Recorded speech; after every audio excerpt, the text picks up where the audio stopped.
Meus queridos irmãos, graça, misericórdia e paz do Senhor Jesus. Nós estamos chegando ao final desta série de estudos acerca da soteriologia reformada, uma abordagem histórico e teológica aos 5 pontos do calvinismo. E o nosso objetivo com esta aqui é a 6ª lição ou a 6ª palestra. Você define como você achar melhor essa série de estudos sobre os 5 pontos. Nosso objetivo é tratar sobre a chamada e tão conhecida perseverança dos santos. Para isso, eu quero convidá-lo a abrir a Escritura em João capítulo 10, Evangelho de João capítulo 10, versos 27 e 28. Abra comigo aí a sua Bíblia, João capítulo 10, versos 27 e 28. A palavra de Deus nos diz assim: as minhas ovelhas ouvem a minha voz e eu as conheço, e elas me seguem. Eu lhes dou a vida eterna, jamais perecerão, e ninguém as arrebatará da minha mão. Uma leitura desse texto do Evangelho de João, então, nós iniciamos a exposição sobre o 5º ponto do calvinismo, que é a perseverança dos santos. Como das outras vezes, nós vamos iniciar abordando conceitualmente o tema, mas para isso nós precisamos de nos lembrar que o 5º ponto do calvinismo, ele colide frontalmente com o 5º ponto do arminianismo. Enquanto que os calvinistas afirmam que o verdadeiro cristão, aquele que foi regenerado, que foi santificado, que efetivamente nasceu de novo, que lhe foi oferecido um novo coração, ele que passou a ser a habitação do Espírito de Deus, que é o selo, o penhor, a garantia da sua salvação. Para o calvinista, um autêntico cristão jamais poderá finalmente ou absolutamente apostatar da fé. Contudo, para os arminianos, é possível que alguém, mesmo que tenha sido objeto da regeneração, da santificação, que tenha experimentado do novo nascimento, possa perder a salvação. Então, o que está em jogo no 5º ponto e na exposição do 5º ponto do calvinismo é exatamente essa ideia de que um autêntico cristão, um verdadeiro cristão, jamais poderá perder a salvação. Então, eu quero iniciar o estudo desse tema do 5º ponto, primeiro definindo o que de fato significa a perseverança dos santos. Veja, o Edward Spencer disse que os calvinistas, eles ensinam que os santos, também conhecidos como os eleitos, nunca podem perder-se, uma vez que a salvação deles é assegurada pela imutável vontade do Deus onipotente. Uma vez que nenhuma condição da parte do homem determina a sua escolha, visto que as Escrituras ensinam que a eleição é incondicional, nós já vimos isso aqui, não há razão para o homem salvo temer a perda da salvação. O Paulo Anglada, no livro As Antigas Doutrinas da Graça, buscando uma definição sobre a perseverança dos santos, afirmou que os calvinistas ensinam que a mesma graça de Deus que os salvou agirá eficazmente nas suas vidas, de modo que não poderão cair totalmente e finalmente da graça de Deus. O calvinista professa que a justificação, a regeneração e a adoção são obras irreversíveis, que já não pode mais haver condenação para os que estão em Cristo Jesus. O calvinista, então, crê que, havendo Deus começado esta boa obra, ele certamente haverá de completá-la, disse o reverendo Paulo Anglada. O R.C. Sproul, no seu livro Eleitos de Deus, publicado pela editora Cultura Cristã, buscando a definição do tema voltado para o quinto ponto, que é a perseverança dos santos, disse que a visão reformada da segurança eterna é chamada de perseverança dos santos. Então ele diz, a ideia aqui é, uma vez na graça, sempre na graça. Outra maneira de você colocar isto é, se você tem, não perde. Se você perde, é porque você nunca teve. O R.C. Sproul ainda diz que a nossa confiança na perseverança dos santos não está baseada em nossa confiança na capacidade dos santos, neles próprios em perseverar. A razão pela qual os verdadeiros cristãos não caem da graça é que Deus graciosamente não os deixa cair. A perseverança é o que fazemos. A preservação é o que Deus faz. Nós perseveramos porque Deus preserva, disse R.C. Sproul no seu livro Eleitos de Deus. O Samuel Falcão, no livro Escolhidos em Cristo, também dessa mesma editora, da editora Cultura Cristã, também lançando luz sobre o tema perseverança dos santos, ele disse assim, vemos consequentemente a singularidade do papel que a graça de Deus desempenha em todo o plano de nossa salvação. Esta mesma graça que trouxe salvação às nossas almas, capacita-nos a servir a Deus e dar-nos força para suportar todos os sofrimentos a que estamos sujeitos neste mundo e a perseverar até o fim. Luiz Berkoff, em sua teologia sistemática, disse que a doutrina da perseverança dos santos tem o sentido de que aqueles que Deus regenerou e chamou eficazmente para o estado de graça não podem cair nem total nem definitivamente, mas certamente perseverarão nele até o fim e serão salvos para toda a eternidade. O Charles Hodge, em sua teologia sistemática, publicada no Brasil pela editora Agnus, disse que os homens não fazem santos a si mesmos. Sua santidade e seu crescimento na graça não se devem à sua própria fidelidade, nem à sua firmeza de propósito, nem à sua vigilância e diligência. Aí ele disse, embora tudo isso seja exigido, mas os homens perseveram na influência divina, pela qual eles se tornam assim fiéis, vigilantes e diligentes, e a qual produz neles os frutos da justiça.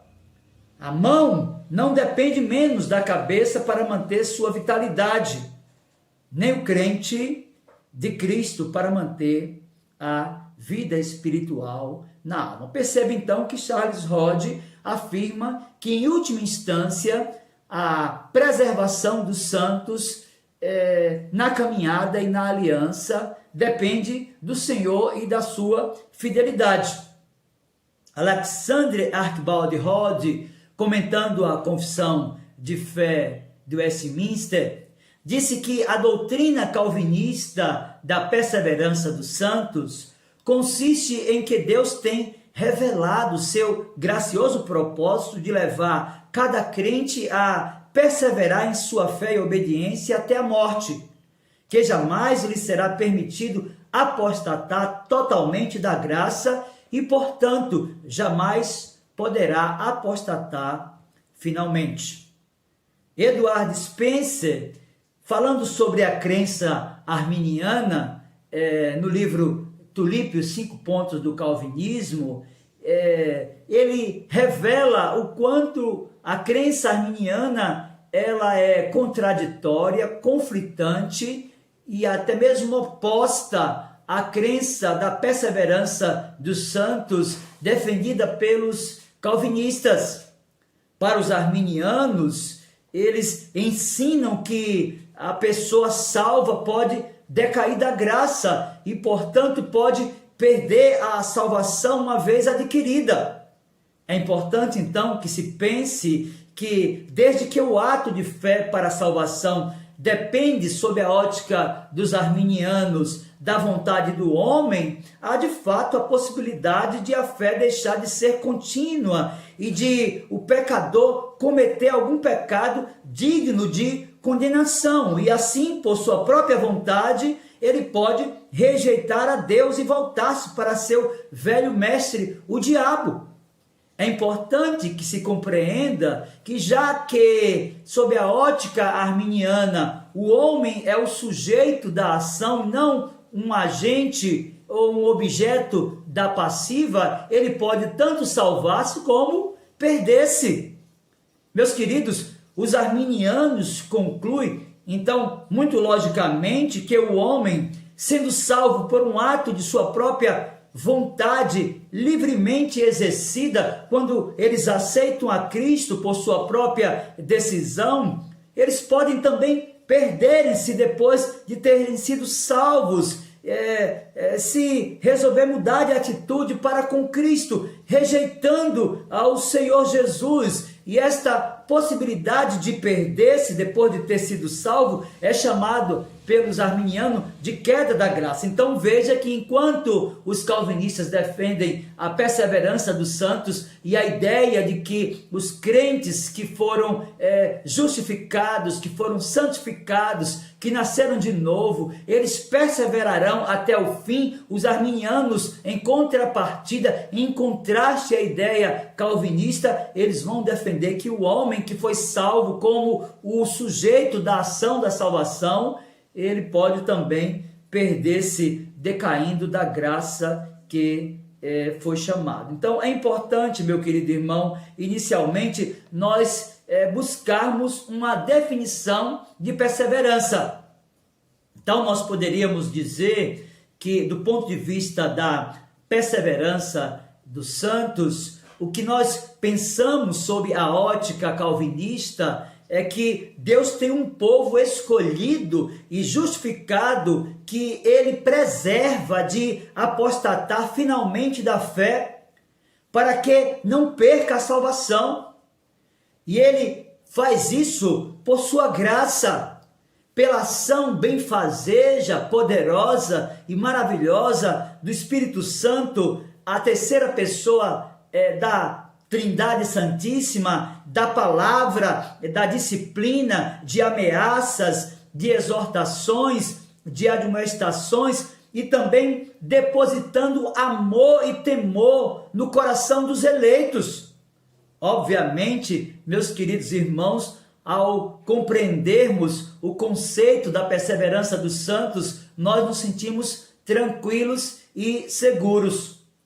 Contudo, o que nós compreendemos acerca da perseverança dos santos, o quinto ponto do calvinismo, é que a soberania de Deus, ela não anula a responsabilidade humana. Portanto, em cada amanhecer há um novo desafio.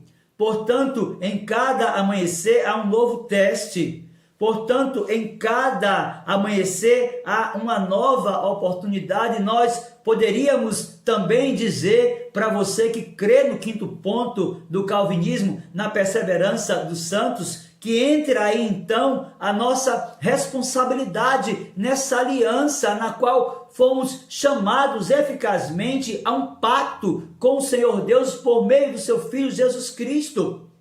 E foi ele que disse, está registrado lá no Evangelho de João, capítulo 15, versículo 4, permanecei em mim. Eu vos escolhi e vos constituí para que vades e produzais fruto, e o vosso fruto permaneça. Então, esta é uma admoestação do Senhor Jesus aos seus discípulos. Ele está mostrando para os seus discípulos, consequentemente para mim e para você, que nós temos uma responsabilidade nesse pacto.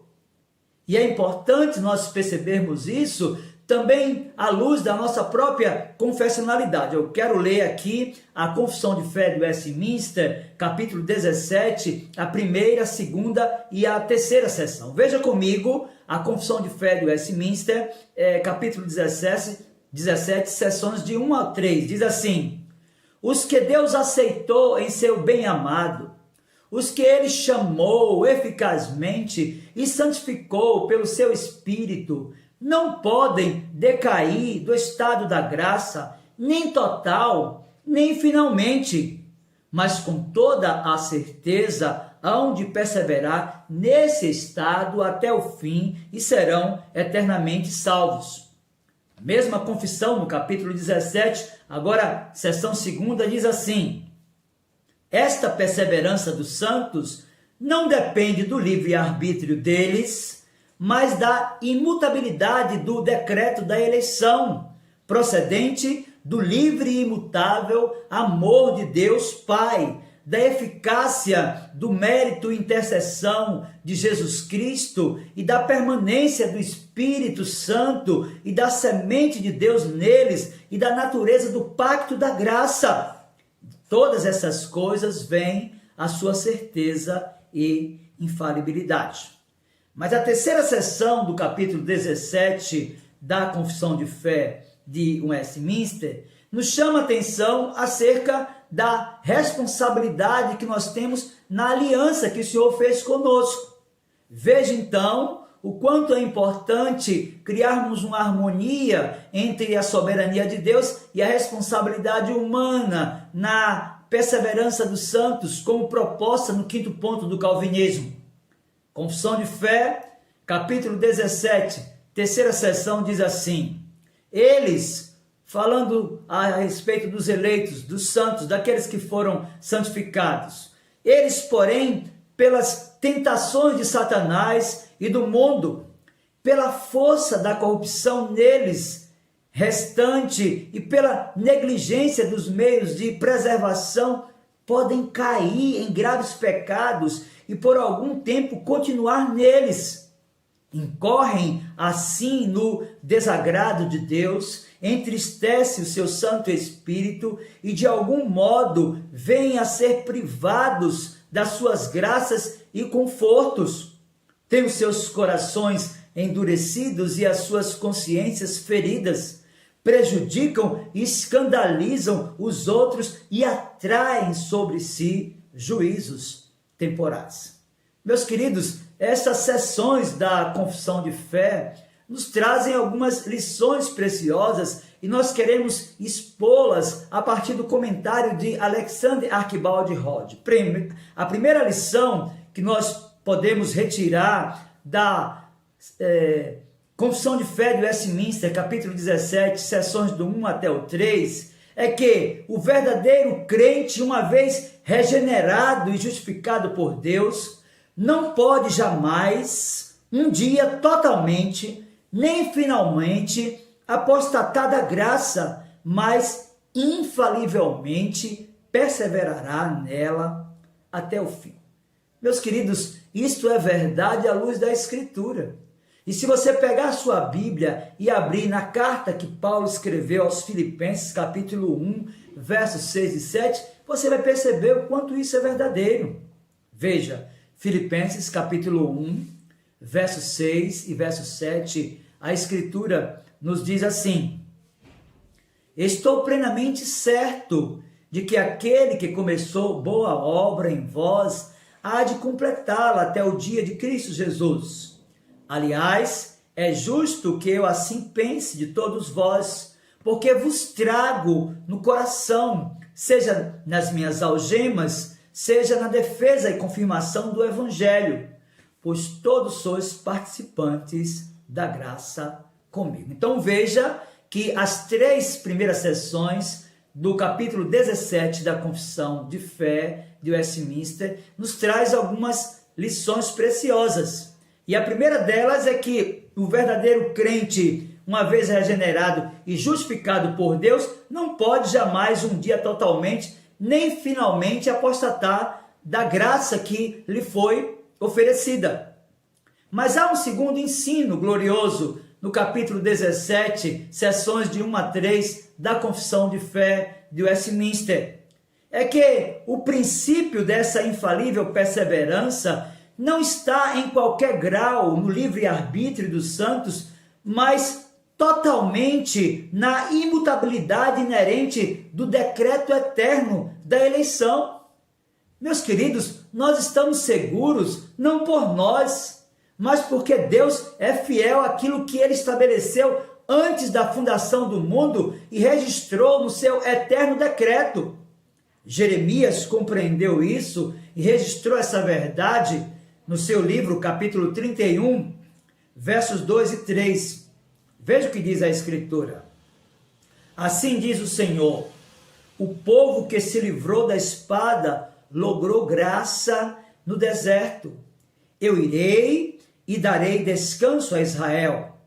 De longe se me deixou ver o Senhor, dizendo: com amor eterno eu te amei, por isso com benignidade te atraí. Então, o segundo ensino da Confissão de Fé de Westminster, capítulo 17, sessões do 1 até o 3, é que o princípio desta infalível perseverança dos santos não está em qualquer grau do livre-arbítrio dos santos, mas totalmente e completamente na imutabilidade inerente do decreto da eterna eleição. Mas vamos em frente, porque nós temos uma outra garantia de que estamos seguros e permaneceremos seguros. Mas qual é a garantia, pastor? Bem, essa garantia está nas provisões do pacto eterno da graça. E se você abrir a Escritura agora, na carta aos Hebreus, capítulo 9, verso 15, você vai perceber o quanto isso é verdadeiro.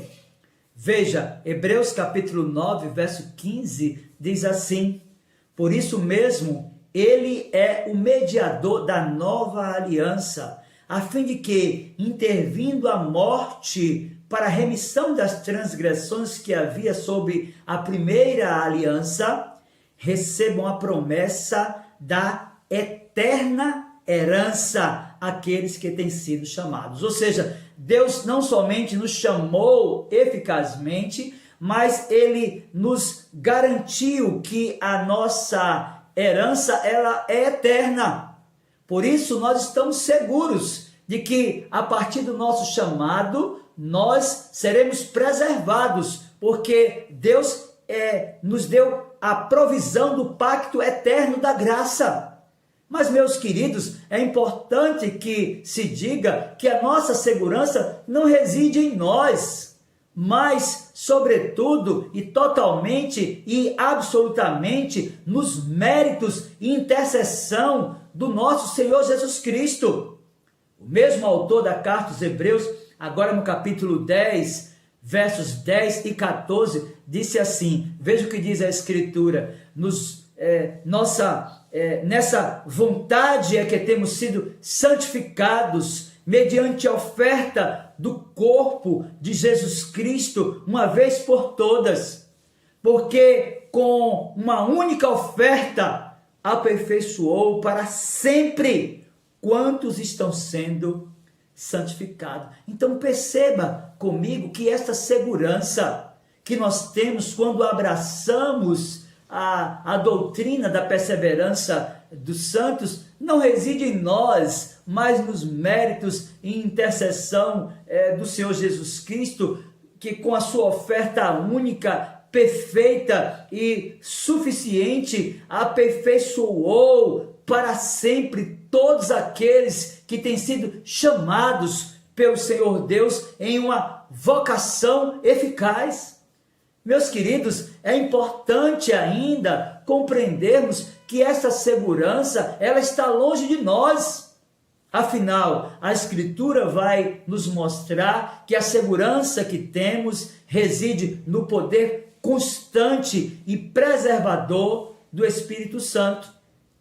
E é importante compreender o papel do Espírito Santo nessa aliança.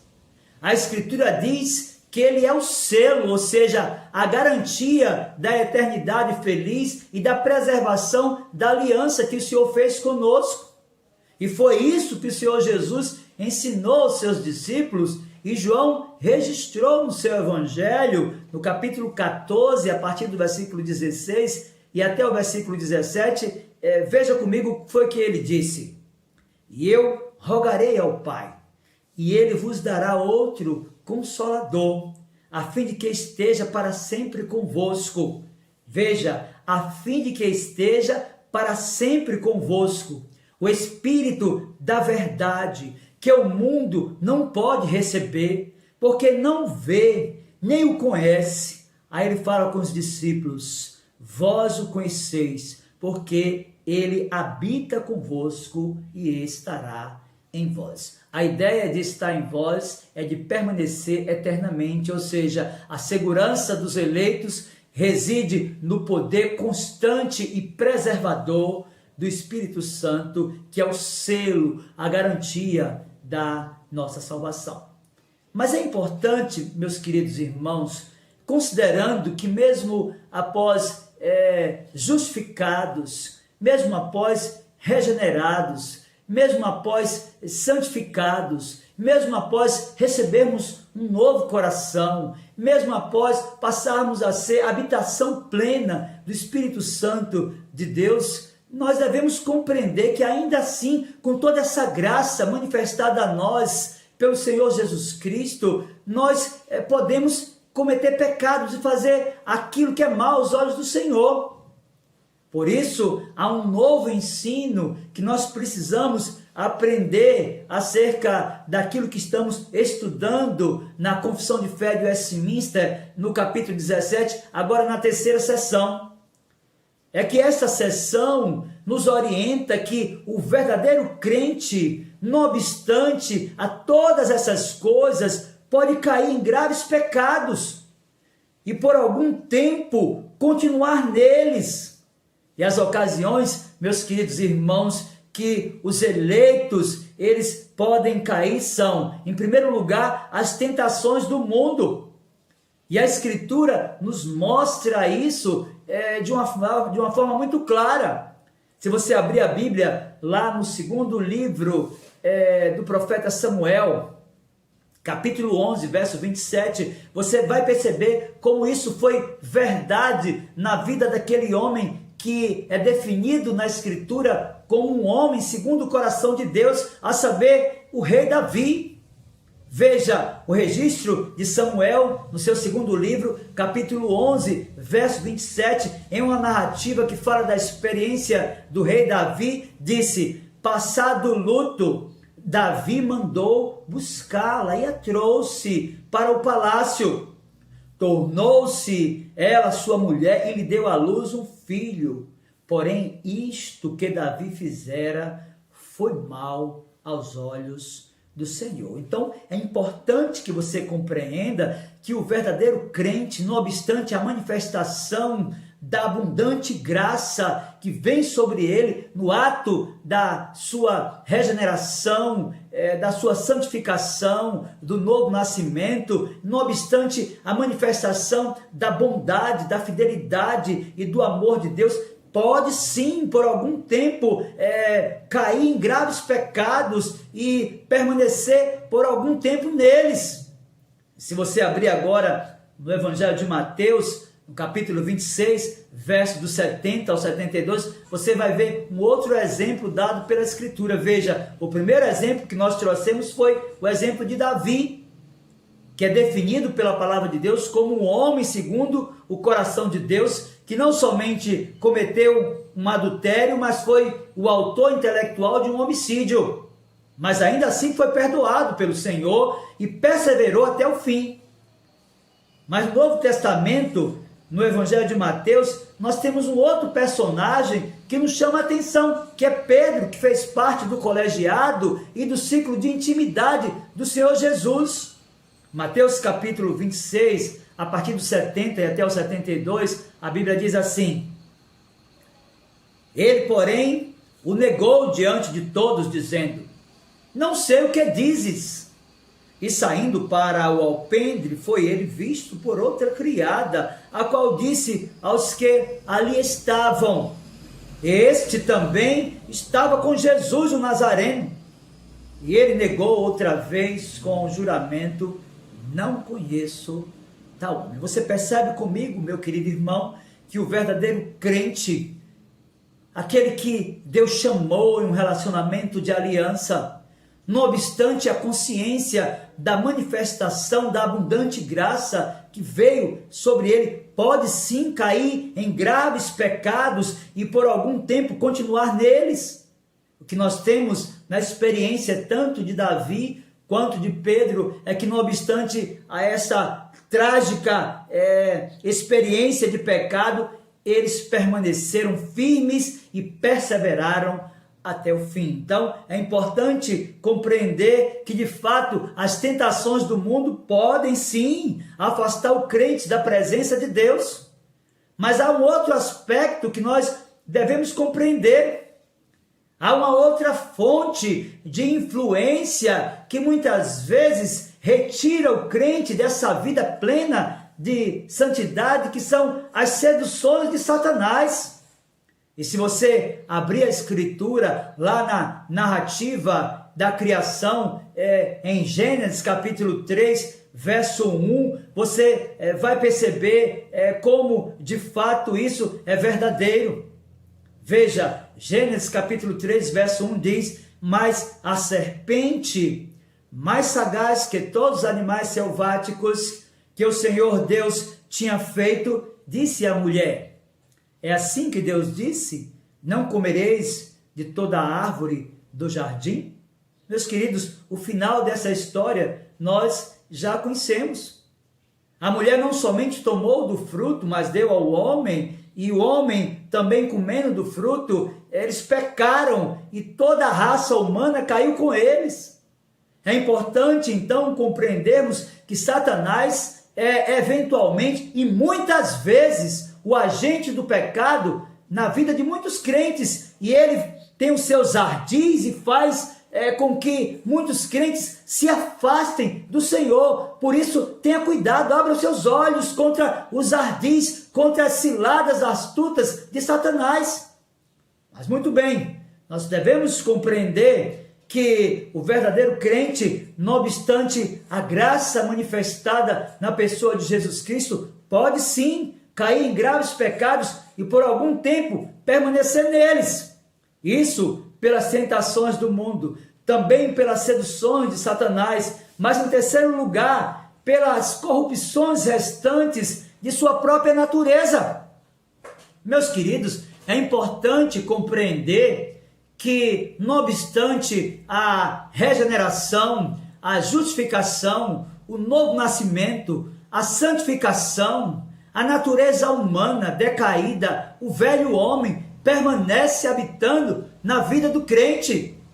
É importante que se diga isso, porque há um ensino contrário à Escritura que diz que quando a pessoa desce nas águas do batismo, ela sobe uma nova criatura e a sua natureza velha, ela morre ali. Meus queridos, isso é um engodo de Satanás, isso é uma mentira.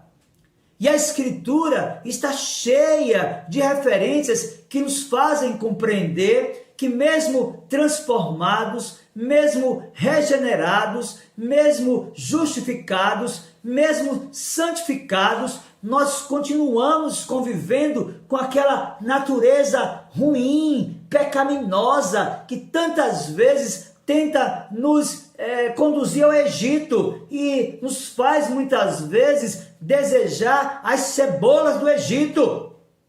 E a Escritura é clara também na experiência do apóstolo Paulo e no registro do capítulo 7 da carta aos Romanos, a partir do versículo 15 e até o verso 17. Veja o que foi que o apóstolo nos disse e nos ensina acerca da permanência das corrupções restantes da nossa natureza pecaminosa. Romanos 7, a partir do 15 até o 17, diz assim: porque nem mesmo compreendo o meu próprio modo de agir, pois não faço o que prefiro, e sim o que detesto. Ora, se faço o que não quero, consinto com a lei, que é boa. Neste caso, quem faz isto já não sou eu, mas o pecado que habita em mim. Paulo está falando sobre a velha natureza, a natureza adâmica, também definida como o velho homem. Mas por fim, meus queridos irmãos, há de fato ainda algo que pode afastar o crente dessa vida plena de comunhão e de santidade, que é a negligência dos meios de graça. Meus queridos, quando fomos chamados das trevas para a luz, quando o Senhor Jesus, ele nos trouxe ao redil das ovelhas, ele nos deixou meios de graça para o aperfeiçoamento do nosso caráter cristão. Portanto, para que a santificação seja plena, para que esse processo de aperfeiçoamento do caráter cristão seja abençoado, é necessário atentar para a necessidade da leitura da Escritura, é necessário atentar para a necessidade de uma vida de oração, é necessário atentar para a observância aos sacramentos que o Senhor nos deixou, o batismo e também a ceia do Senhor. É necessário atentar para a importância da comunhão dos santos. É necessário compreender que muitas vezes precisamos da disciplina que vem através dos concílios, porque é um meio de reparação e de aperfeiçoamento do caráter cristão, a fim de que o pecador se arrependa. Então, a negligência dos meios de graça é de fato outro meio pelo qual a confissão de fé, lá no capítulo 17, na seção 3ª, vai nos dizer que algumas pessoas terminam caindo e permanecem durante muito tempo naqueles pecados. Mas vamos em frente, porque nós temos a proposta agora de estudar os grandes credos e confissões que trataram acerca da perseverança dos santos, o 5º ponto do calvinismo. E se você mergulhar um pouco na nossa confessionalidade presbiteriana, o Catecismo Maior de Westminster, na resposta à pergunta 79, você vai perceber que de fato eles trataram como impossível o fato de alguém que experimentou de Cristo, que foi santificado, justificado, decair desse estado. Então, a pergunta 79 do Catecismo Maior de Westminster é a seguinte: é possível aos crentes verdadeiros cair do estado de graça em razão das suas imperfeições e das muitas tentações e pecados que os surpreendem? Veja, os crentes verdadeiros, em razão do amor imutável de Deus e do seu decreto e pacto de lhes dar a perseverança, da união inseparável entre eles e Cristo, da contínua intercessão de Cristo por eles e do Espírito e semente de Deus permanecendo neles, nunca poderão totalmente e finalmente cair do estado de graça, mas são conservados pelo poder de Deus mediante a fé para a salvação. Meus queridos irmãos, de fato, o 5º ponto do calvinismo, a perseverança dos santos, nos traz essa segurança de que não é por nós, por nossos méritos, por nossa capacidade, mas pelo nosso Senhor Jesus Cristo, pelas provisões do pacto da graça, pelas provisões do decreto da eleição, pela imutabilidade do próprio Deus, que é fiel e que não pode mentir. Meus queridos, de fato, a vasta literatura nos credos e confissões reformadas que confirmam que nós estamos seguros. A Confissão de Fé Batista, no capítulo de número 17, na primeira seção, tratando sobre a perseverança dos santos, nos ensina o seguinte: os que Deus aceitou no amado, aqueles que foram chamados eficazmente e santificados por seu Espírito e receberam a fé preciosa que é dos seus eleitos. Esses não podem decair totalmente nem definitivamente do estado de graça. Antes, hão de perseverar até o fim e ser eternamente salvos, tendo em vista que os dons e a vocação de Deus são irrevogáveis e Ele continuamente gera e nutre neles a fé, o arrependimento, o amor, a alegria, a esperança e todas as graças que conduzem à imortalidade. Ainda que muitas tormentas e dilúvios se levantem e se deem contra eles, jamais poderão desarraigá-los da pedra fundamental em que estão firmados pela fé. Meus queridos, nós estamos seguros pela Escritura, por nosso padrão de confessionalidade, os nossos padrões de fé, a confissão de fé, o catecismo maior e as grandes confissões reformadas. Mas isso não para por aí. Há vasto testemunho de teólogos que fizeram muita diferença na história, e nós vamos começar expondo o pensamento de Santo Agostinho. Acerca da perseverança dos santos, Agostinho disse assim: é um dom de Deus com a qual o fiel persevera no amor a Cristo até o final da sua vida. Essa perseverança inclui as lutas presentes contra o pecado e não pode ser assim considerada aquela perseverança de certo tempo da vida, pois sendo um dom de Deus, é a perseverança de Mateus capítulo 10, verso 22, e ele cita o texto dizendo: aquele que perseverar até o fim será salvo. Veja que na mente de Agostinho, a soberania de Deus não anula a responsabilidade humana. É importante, então, percebermos que ele continua discorrendo sobre isso e agora nos diz: visto que a perseverança dos santos é a fidelidade na fé em Cristo até o final da sua vida, o que ele garante a salvação é que essa perseverança é um dom de Deus, dado definitivamente até o final da vida do verdadeiro cristão. Então, a perseverança final é uma graça maior que todas as outras graças juntas. Meus queridos, de fato, os grandes teólogos que tinham uma visão bíblica e teológica fundamentada na Escritura, perceberam que a perseverança dos santos, ela é autêntica e verdadeira.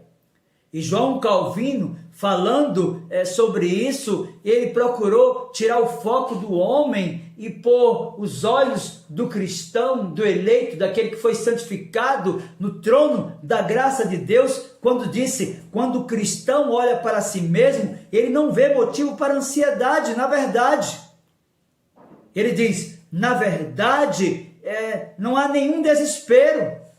Mas visto que ele foi chamado à comunhão com Cristo, então não pode pensar de si mesmo no tocante à segurança da salvação de nenhuma outra forma senão como membro de Cristo, fazendo assim suas todas as bênçãos de Cristo. Dessa forma ele se assegurará da esperança, da perseverança final, como é chamada, como algo garantido, caso ele se considere um membro de Cristo, aquele que jamais pode falhar. Portanto, tire os seus olhos da terra, tire os seus olhos de si mesmo e ponha os seus olhos no trono da graça de Deus e compreenda que a sua perseverança não é sua, mas é Deus que está perseverando para que você seja preservado.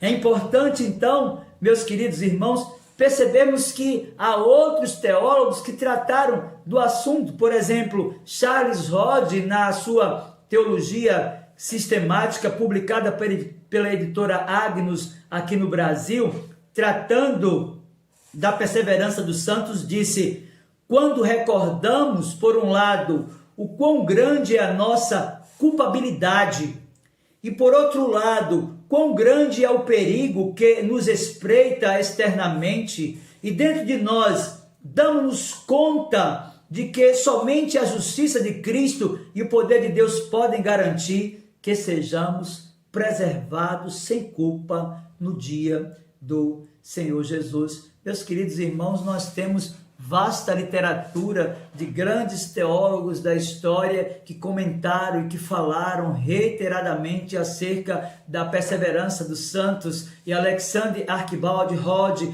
comentando a Confissão de Fé de Westminster, publicada pela editora Os Puritanos, disse: a doutrina calvinista da perseverança dos santos consiste em que Deus tem revelado seu gracioso propósito de levar a cada crente a perseverar em sua fé e obediência até a morte.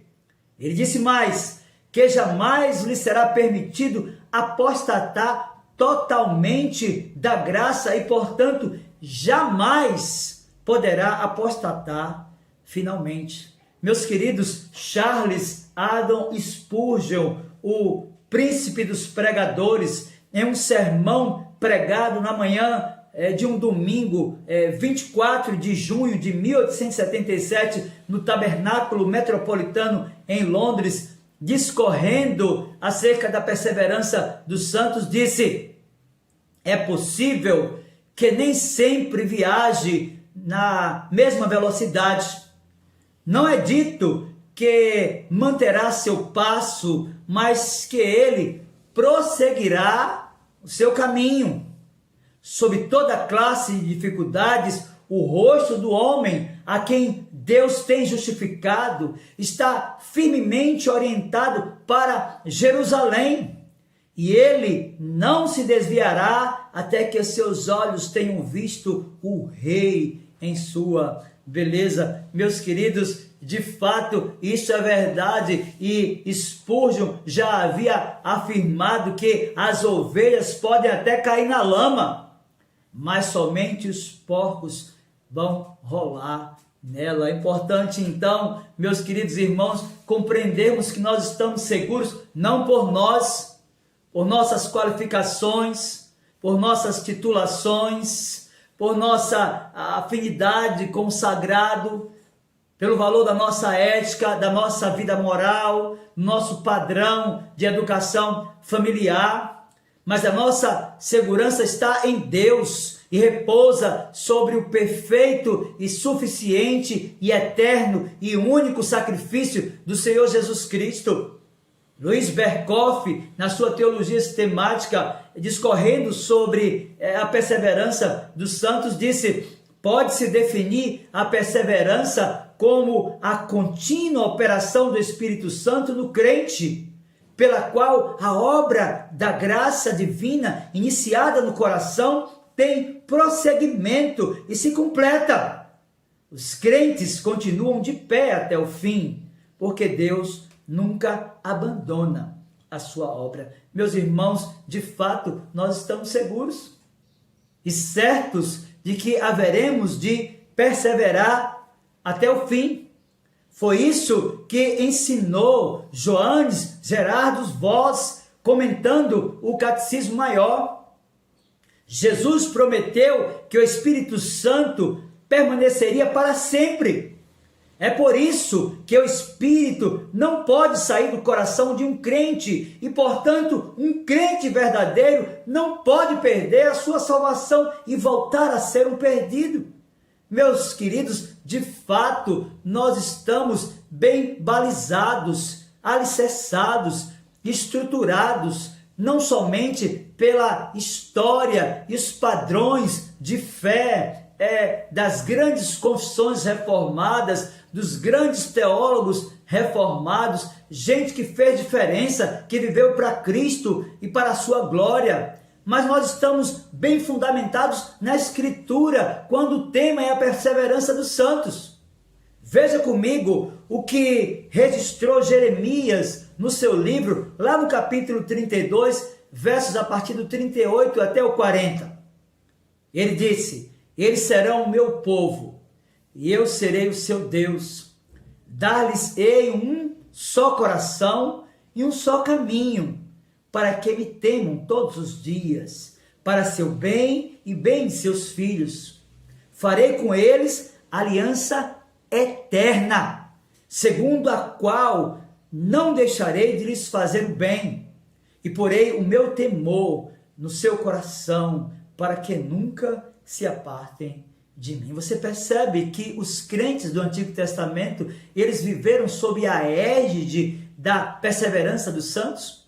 Você percebe que eles estavam seguros porque eles confiavam no Messias que viria e que eles abraçaram a promessa messiânica e que a mesma fonte e base de salvação deles é a nossa. Eles confiaram em Cristo, no seu sacrifício eterno, perfeito e suficiente. Meus irmãos, de fato a Escritura nos mostra isso. E nós estamos sim seguros.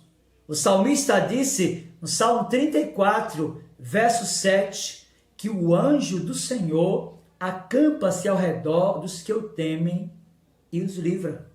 E a ideia aqui, meus queridos, é do anjo do Senhor que acampa-se ao redor dos que o temem e os livra, sinaliza o livramento do pecado, sinaliza o livramento da nossa natureza pecaminosa, sinaliza o livramento do arqui-inimigo das nossas almas e nos dá a condição de compreendermos que em Cristo nós estamos seguros.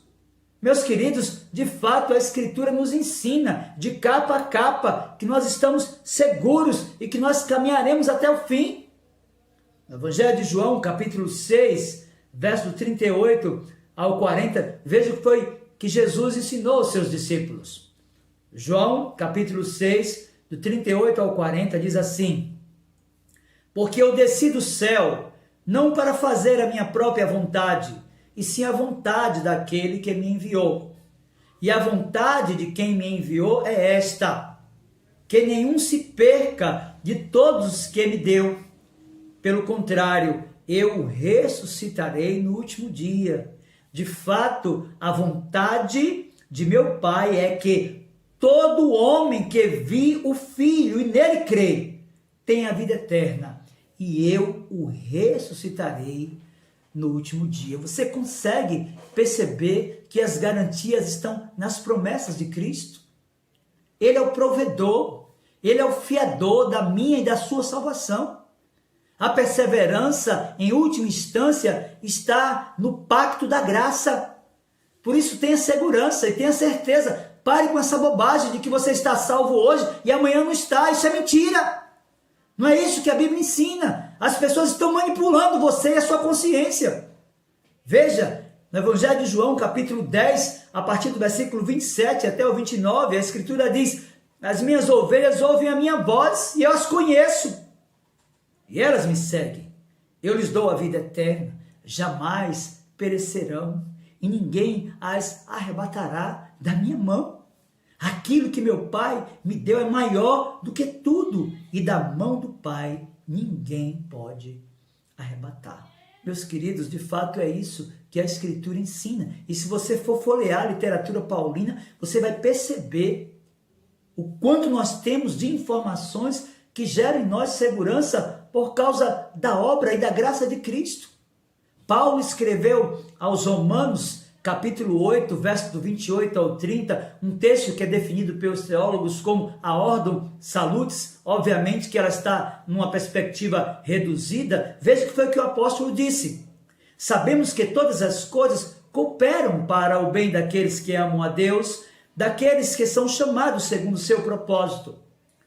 Porquanto aos que de antemão conheceu, olha que há o elemento da eleição aqui, também os predestinou para serem conformes à imagem de seu Filho, a fim de que ele seja o primogênito entre muitos irmãos. E aos que predestinou, a esses também chamou. E aos que chamou, a esses também justificou. E aos que justificou, a esses também glorificou. Veja que a obra é apresentada aqui pelo apóstolo como completa. Da eleição na eternidade até o último estado do cristão, a glorificação, ele está seguro pelas provisões do pacto da graça. É importante que você compreenda isso. Meus queridos, Paulo escreveu aos Tessalonicenses, no capítulo 5 da sua primeira carta, versos 23 e 24, e tornou a falar sobre esse assunto. E ele disse: o mesmo Deus da paz vos santifique em tudo, e o vosso espírito, alma e corpo sejam conservados íntegros e irrepreensíveis na vinda de nosso Senhor Jesus Cristo. E ele finaliza então dizendo: fiel é o que vos chama, o qual também o fará. É Ele que garante, não é por você, não é por mim, não é pelos seus méritos, não é por nossas habilidades ou competências, mas é pelas provisões do pacto da graça. Paulo afirmou aos Filipenses, no capítulo 1, verso 6, estou plenamente certo de que aquele que começou boa obra em vós há de completá-la até o dia de Cristo Jesus. O mesmo Paulo, na segunda aos Tessalonicenses, capítulo 2, a partir do 13, também o 14, disse: entretanto, devemos sempre dar graças a Deus por vós, irmãos amados pelo Senhor, porque Deus vos escolheu desde o princípio para a salvação, pela santificação do Espírito e fé na verdade, para o que também vos chamou, mediante o nosso Evangelho, para alcançardes a glória do nosso Senhor Jesus Cristo. Meus queridos, de fato, a Escritura está encharcada de passagens que revelam que nós estamos seguros e que haveremos de perseverar até aquele dia em que receberemos das mãos do Senhor a coroa da vida eterna. O autor da carta aos Hebreus, capítulo 10, a partir do 14 e até o 17, ele vai falar como o sacrifício de Cristo é perfeito e suficiente para a nossa preservação e perseverança. Ele disse, Hebreus 10, a partir do 14 ao 17, porque com uma única oferta aperfeiçoou para sempre quantos estão sendo santificados.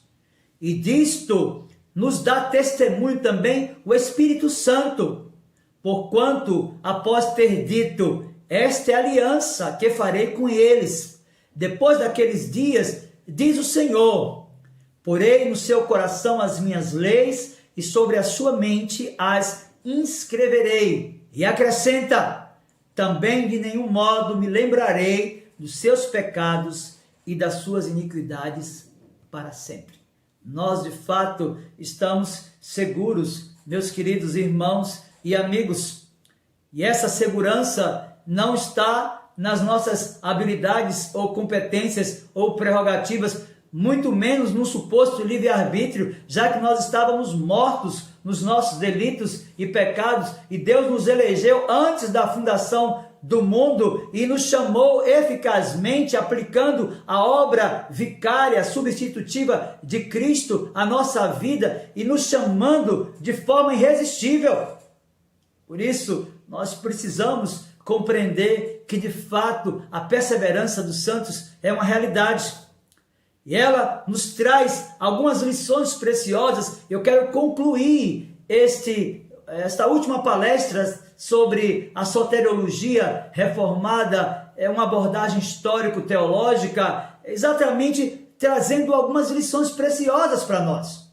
E a primeira delas é que os santos perseverarão porque o Salvador, o Senhor Jesus Cristo, declara que quer perseverar em favor deles e quer guardá-los. Segundo, nós precisamos compreender que se a perseverança depende do homem volúvel com sua pecaminosa natureza decaída, então ele não tem absolutamente nenhuma esperança. Mas em terceiro lugar, a perseverança dos santos depende da graça irresistível que nos é assegurada, porque Cristo morreu por nós, uma vez que a expiação que temos por seu sangue é limitada aos eleitos. Em quarto e último lugar, a consumação da salvação dos eleitos de Deus é tão segura que está indelevelmente registrada nos céus. Quando os discípulos se alegraram porque os demônios se submetiam a eles, Jesus lhes disse: alegrai-vos, não porque os espíritos se vos submetem, mas porque os vossos nomes estão arrolados nos céus. É assim comigo e com você. Nós que recebemos a Cristo como nosso único e suficiente Salvador, nós que o compreendemos como o nosso Redentor e confiamos no seu sacrifício único, perfeito, suficiente e eterno, nós haveremos de caminhar até aquele dia onde receberemos do Senhor a coroa da vida eterna. Não por nós, por nossas qualificações, por nossos méritos, mas por Ele, por Cristo, o nosso supremo e amado Redentor. A Ele, pois, seja a glória hoje e na eternidade. Amém.